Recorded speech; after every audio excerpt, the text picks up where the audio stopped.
Example 6, the lateral area of a cone is 220 centimeters squared. The diameter of the cone is 10 centimeters. Determine the height of the cone to the nearest tenth of a centimeter. So we're going to use our formula. We're not finding surface area necessarily this time. We're given other pieces of information, but I'm going to use my surface area formula. So I just wrote this down, but where did I get that from? Right here, right cone, surface area. There's my formula. Now, pi r squared, remember, as the area of the base, the circular base on the bottom. The lateral area is this part right here, pi r s. So this is the lateral area. We're given the lateral area of the cone in the question right here.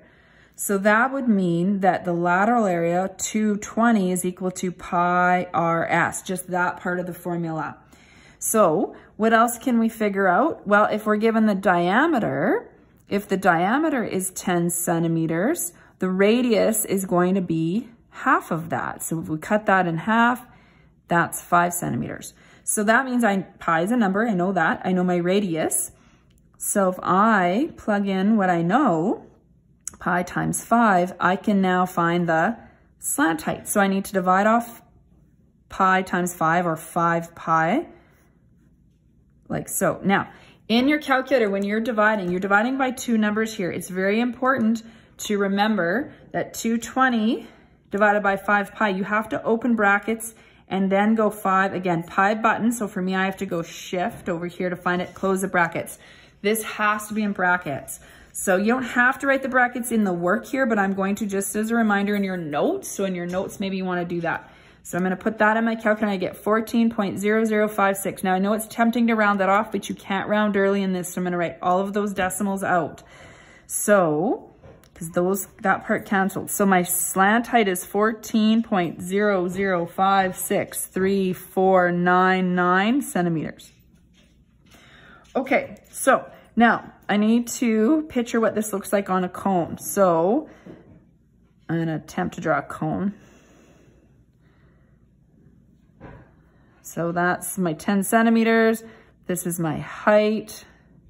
My slant height's always along here. I had 5 centimeters along here. Well, 5 on both sides. So that was where my 10 came from. Okay. So determine the height of the cone to the nearest tenth. So my goal is to find height right here. So let's sort of draw this triangle that I've got within my cone. So I can just sort of draw some numbers in that. So my goal is to find height. I know slant height. This is what I found out here, right? That's what this number is. So I know this is 14.00563499. And I know this distance along here is 5. So to find my height, I can use Pythagoras theory again. So we're going to go c squared is equal to a squared plus b squared. Now this time I know c. That's also my calculator. Don't clear that off. So 14.00563499 squared plus 5 squared, or sorry, equals, not plus, sorry, equals 5 squared plus height squared. So this is my C, my A, and my B. So in your calculator, you want to square this. Then you're going to move this to the other side. So I've got this already in my calculator. I'm squaring that number. So that's 196.1578115. Move this to the other side. So 5 squared is 25. So minus 25 equals h squared. Again, the important thing is to keep things in your calculator. Minus 25 equals 171.157, etc. And even if I didn't write all these numbers down, as long as I keep them in my calculator on this part, I'm okay.